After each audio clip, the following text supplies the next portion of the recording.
Siguiente punto en nuestro resumen, en nuestro repaso de los contenidos previos, serían los flujos básicos dentro de lo que es el proceso de desarrollo de software.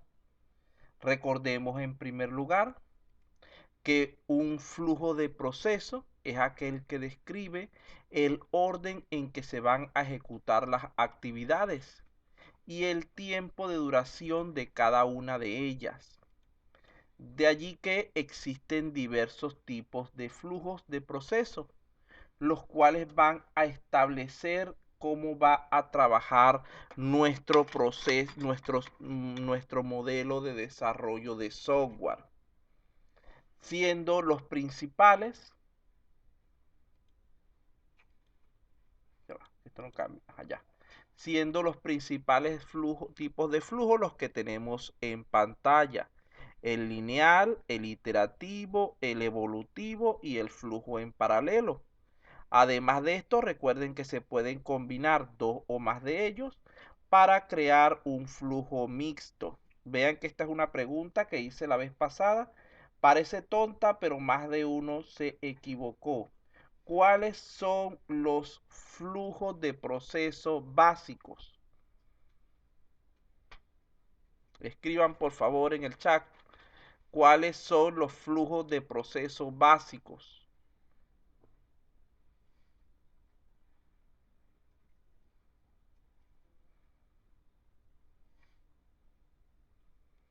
Voy a devolverlo un poquito. Vamos a ver si se acuerdan. Vamos a quitárselo inclusive para que no... Nadie dice nada. Entonces vean que vamos a seguir entonces. No me voy a atorar con esto para no perder tiempo. Cuando hablamos de los flujos de proceso básico, estamos hablando del lineal, del iterativo, del evolutivo y del flujo en paralelo. El flujo mixto no es un flujo básico, porque él lo que hace es combinar los anteriores. Entonces les colocaba estos 5 en la pregunta del examen y más de uno colocaba que el mixto era un flujo básico y les preguntaba cuál no es y me marcaban uno de los demás. Entonces deben estar pendientes con ese tipo de detalles. Parecen tontos, pero con el estrés, la presión de hacer el examen en 50 minutos, etcétera, terminan cayendo en ese tipo de errores. Por otro lado, tenemos entonces en primer lugar que hablar del flujo de proceso lineal. Este es aquel donde las actividades, las fases, se cumplen en estricto orden secuencial. Este flujo está mayormente relacionado con lo que son los modelos tradicionales de desarrollo de software, los cuales eran muchísimo más rígidos que los actuales. Fíjense que aquí nosotros realizamos nuestra fase de comunicación. Una vez que la cumplíamos por completo, hacíamos planeación, pero no nos podíamos devolver hacia atrás si había algún problema, debíamos seguir adelante. Luego de esto hacíamos modelado, construcción y finalmente despliegue. Además de esto, en este modelo de flujos, las pruebas se realizaban al final solamente, las pruebas de parte del usuario, lo cual hacía de este modelo, a pesar de que era el más común, el más ampliamente difundido, sobre todo a nivel de programación estructurada, lo hacían sumamente, o lo hacen, sumamente inconvenientes para esquemas como los modernos, los cuales son bastante cambiantes. Tenemos un segundo flujo del proceso, que es el iterativo. En este tipo de flujo, las actividades se repiten una y otra vez, mientras que se considere necesario, antes de avanzar a la siguiente. Vean que aquí podemos tomar una actividad o un conjunto de ellas. Por ejemplo, aquí hicieron comunicación y planeación como una sola y tuvieron que volverla a repetir porque les pareció que aún no estaba completado lo que se estaba haciendo. Después la de modelado se repitió solita dentro de sí misma. Luego tenemos la de, tomaron las cuatro primeras, construcción, comunicación, planeación y modelado, e hicieron allí otro ciclo más, otra iteración más, hasta llegar a lo que es el despliegue. Una vez que se llega aquí al despliegue, ya no hay más nada que hacer. Ya lo que se hace es salir del sistema porque se considera que ya está construido. El siguiente flujo, vean que aunque es parecido, su ideología es totalmente diferente. Estamos hablando del flujo evolutivo. En este, las actividades son ejecutadas de manera circular, donde en cada ciclo que se vaya realizando, se va generando una versión mejorada del producto. Es decir, hace comunicación, planeación, modelado, construcción y despliegue. Un ciclo, una vuelta completa, y genera aquí un prototipo. Si ese prototipo aún no ha cubierto todo lo que serían los requerimientos o la calidad que se está solicitando, se comienza otra vez un nuevo ciclo de comunicación, planeación, modelado, construcción y despliegue, usando como punto de partida este prototipo que ya se creó y no los datos originales. Esto hace que ese prototipo en cada una de esas vueltas, de esos ciclos, vaya creciendo hasta llegar a convertirse en la versión final que estamos buscando. Se va complementando hasta que finalmente tenemos todos los requerimientos cubiertos. En cuarto lugar, estaría lo que es el flujo en paralelo. En este caso estamos hablando de modelos donde se ejecutan dos o más actividades de manera simultánea, es decir, al mismo tiempo. Vean que aquí están ejecutando comunicación y planeación al mismo tiempo. Una vez que se cumple con ellas dos, pasamos al modelado. Una vez que se cumple con modelado, estaríamos dentro de lo que es construcción y luego despliegue. Pero estas tienen lugar al mismo tiempo. Entonces vean que cada uno de estos modelos tiene sus propias características, sus propias fortalezas y debilidades. Aquí lo interesante es aplicar en cada situación el que resulte más conveniente, más adecuado para el caso en particular. Además de esto, debemos pensar que la elección del modelo de flujo de proceso a utilizar debe depender, en primer lugar, del tipo de proyecto que se esté desarrollando, procurando siempre que resulte el más apropiado para cumplir con los requerimientos y características establecidos. Aquí tendríamos lo que es el modelo mixto, que como dijimos es simplemente combinar dos o más de estos flujos dentro de un mismo esquema. Comenzamos, por ejemplo, de una manera lineal, pero de repente utilizamos en ciertos puntos elementos iterativos, volvemos entonces a realizar tareas también en paralelo, etcétera. Casi siempre lo que más se combina es el paralelo con alguno de los demás. ¿Alguna pregunta sobre los tipos básicos de flujo?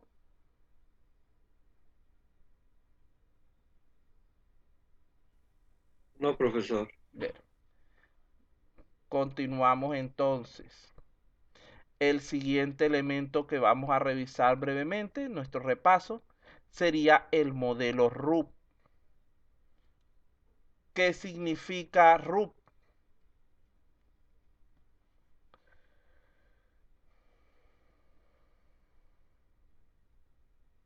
¿Qué significa ese nombre de ese modelo? Esas siglas RUP. Proceso unificado de racional. Proceso unificado racional. Muy bien, lo leyeron de ahí porque dijeron D. Ese fue un pequeño rosito que se me quedó y no lo he querido modificar por eso, porque lo leen de ahí y ya me doy cuenta. Bueno, ahí está. Ahora hablaríamos brevemente del modelo RUC o proceso unificado racional, el cual no se considera ya como un sistema de pasos estáticos y firmemente establecidos que no van a cambiar nunca, sino como un conjunto de metodologías adaptables al contexto y necesidades de cada proyecto. Es decir, se ha flexibilizado bastante. Este modelo está integrado por 4 fases: inicio, elaboración, construcción y transición. Vamos a pensar que estas fases se realizan a través de varias iteraciones, de varias repeticiones, cuyo número es variable según el proyecto que se esté haciendo. En cada momento va a tener un mayor o menor énfasis en alguna de las distintas actividades fundamentales. Ahora bien, imaginemos ese modelo RUC. Lo que dice es que vamos realizando varias iteraciones de cada fase, es decir, aquí hacemos esta, por ejemplo, una, dos, tres veces hasta que logramos obtener la información que necesitamos. Supongamos que esta la hacemos una, dos veces, que esta la hacemos 5 veces. Solamente estoy colocando números por colocar para hacer una pregunta. 4, 5. Y que esta la realizamos 2 veces, por decir solamente un número. Viéndolo así, ¿a cuál de los 4 modelos fundamentales se parece ahora el RUC? Se parecerá al lineal, al iterativo, al evolutivo, al modelo en paralelo, viéndolo de esta manera. ¿Cuál es más parecido?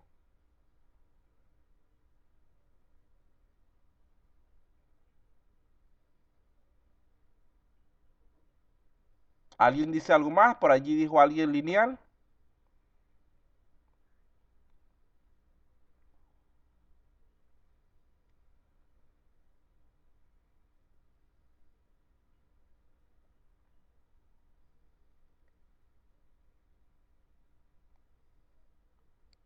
El modelo RUC es un modelo fundamentalmente iterativo, donde se van repitiendo las diferentes fases tantas veces como sea necesario hasta cumplir con sus objetivos.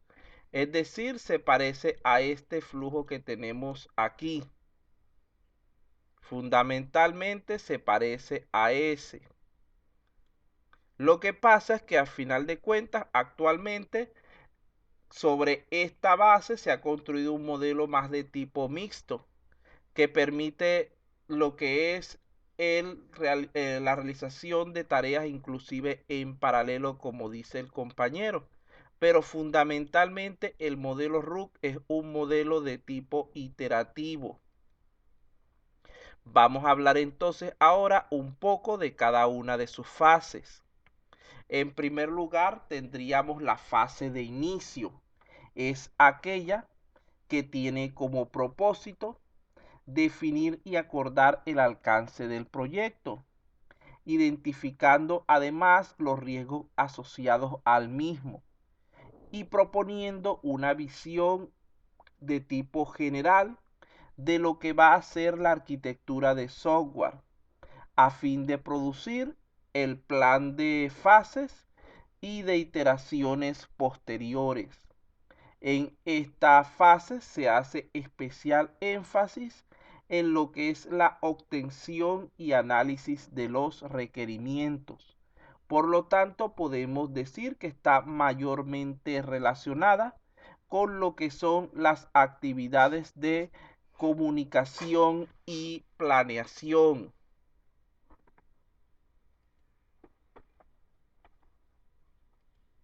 La segunda fase del modelo RUC es la de elaboración. En esta fase se seleccionan y desarrollan los casos de uso que permiten definir la arquitectura base de lo que será el sistema. Además de esto, se realiza el primer análisis del dominio del problema, diseñando lo que sería la solución preliminar a través de diversos modelos y diagramas. Esta se enfoca mayormente en lo que es la planeación del trabajo y el modelado del sistema. Entonces, la fase de elaboración fundamentalmente está enfocada a lo que es la actividad de modelado, aunque sigue teniendo elementos en menor grado de lo que es la planificación. Pero básicamente, mayormente a lo que se dedica es a la parte de modelado.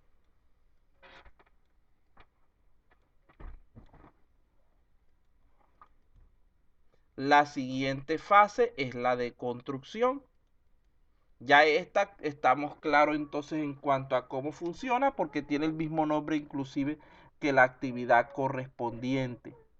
En ella se busca completar lo que es la funcionalidad del sistema, es decir, hacerlo operativo. Para ello, primeramente ya deben estar claros los requisitos del sistema y debemos ser capaces de administrar los cambios que vayan surgiendo de acuerdo a las evaluaciones realizadas por los usuarios durante las pruebas, para así mejorar lo que es el resultado final del proyecto.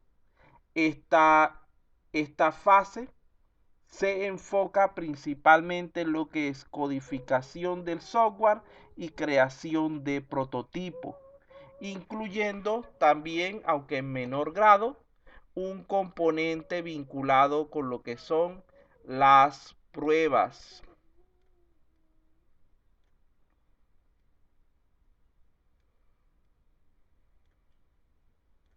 Recuerden que aquí ya tenemos un prototipo que el usuario puede evaluar, y es bueno que se vaya haciendo de una vez ese proceso de prueba de evaluación, porque así podemos ir minimizando los errores que van a existir en el sistema. Por otro lado, tenemos la cuarta fase, que es la de transición. En esta se pretende asegurar primeramente que el sistema esté disponible para los usuarios finales, es decir, se implementa en el sitio de trabajo, en sus, digamos que si es un sistema web, en el servidor principal donde va a funcionar, si es un sistema de tipo interno, local, en los equipos que lo van a trabajar.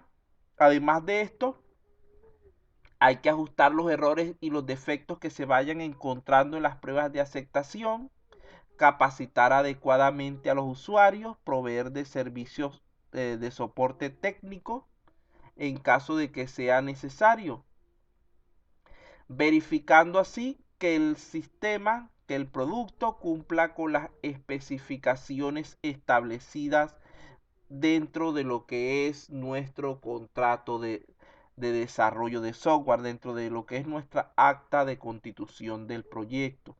Esta fase se basa en lo que es la implementación, tanto a nivel de instalación como configuración del sistema, y las pruebas. Entonces, aquí nuevamente nos falta la palabra pruebas.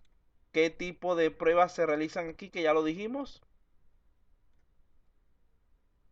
Pruebas de...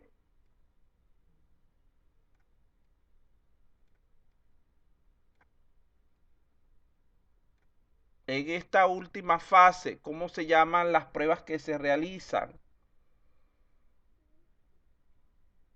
Las que hace el cliente para definir si el sistema está terminado o no. ¿Cómo se llaman esas pruebas? Serían pruebas de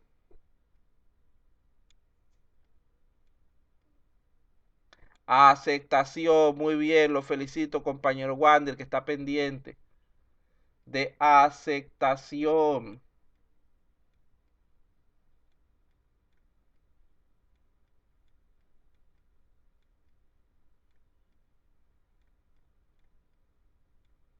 Muy bien, ese es el tipo de pruebas que se realiza en esta fase de transición.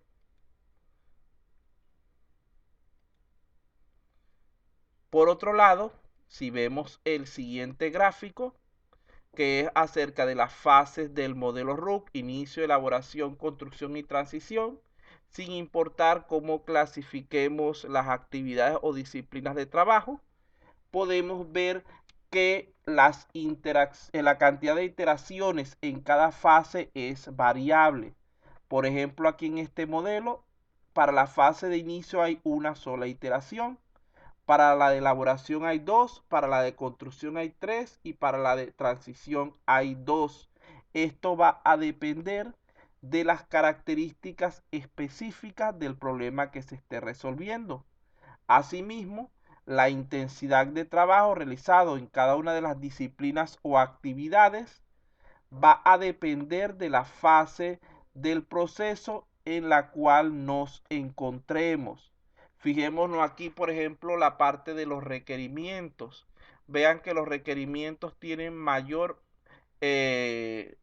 intensidad de trabajo durante las dos primeras fases, que sería inicio y elaboración, y luego va disminuyendo lentamente.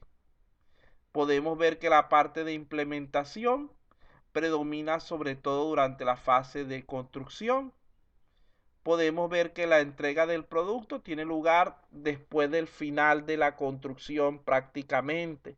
Y así cada uno va a depender de las características que vayamos nosotros necesitando para nuestro sistema.